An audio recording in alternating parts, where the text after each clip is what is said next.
مجوزہ آئینی ترمیم کے حوالے سے حکومتی مسودے کے نکات سامنے آ گئے۔ حکومت نے آئینی ڈویژن کی تجویز دے دی۔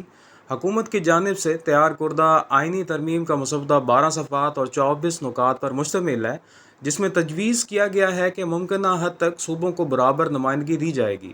سپریم کورٹ اور ہائی کورٹ سے ججز از خود نوٹس آئینی اپیلوں اور صدارتی ریفرنس کی سماعت نہیں کر سکیں گے۔ چیف جسٹس کی مدت زیادہ سے زیادہ 3 سال ہوگی۔ پارٹی پالیسی سے انحراف کرنے والے کا ووٹ گنا جا سکے گا۔ آئینی عدالت نہ آئینی بینچ آئینی ڈویژن کی تجویز۔ حکومت کی جانب سے تیار کردہ آئینی ترمیم کا مسودہ 12 صفحات اور 24 نکات پر مشتمل ہے۔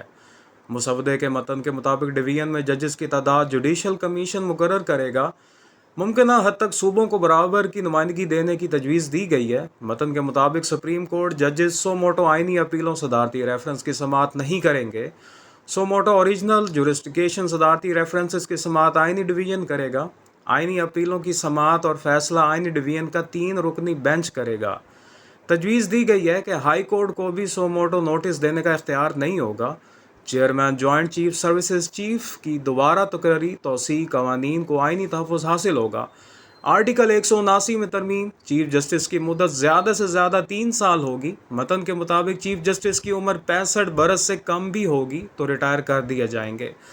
آرٹیکل 63 میں ترمیم۔ دوہری شہریت کا حامل الیکشن لڑنے کے لیے اہل تو ہوگا، منتخب ہونے پر 90 روز میں غیر ملکی شہریت ترک کرنے کی پابند ہوگی۔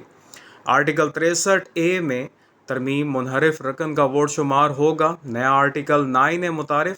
صحت مندانہ پائیدار ماحول بنیادی حق قرار۔ آرٹیکل 48 میں سے وزیر اور وزیر مملکت کی الفاظ حذف کیے جائیں۔ صرف کابینہ وزیر اعظم کی سمری صدر کو بھجوائی گئی۔ سمری کو کسی عدالت میں چیلنج نہیں کیا جا سکے گا۔ متن کے مطابق آرٹیکل 81 میں ترمیم۔ سپریم جوڈیشل کونسل اور انتخابات کے لیے فنڈز لازمی اخراجات میں شامل ہوں گے۔ آرٹیکل 111 میں ترمیم۔ صوبائی مشیروں کو بھی اسمبلی میں خطاب کا حق دیا جائے گا۔ چیف جسٹس کے خلاف ریفرنس ہو تو سینئر ترین جج سپریم جوڈیشل کونسل کا حصہ بنایا جا سکے گا۔ چیف الیکشن کمیشن اور ارکان نئی تقرری تک زیادہ سے زیادہ 90 روز تک کام کرتے رہیں گے۔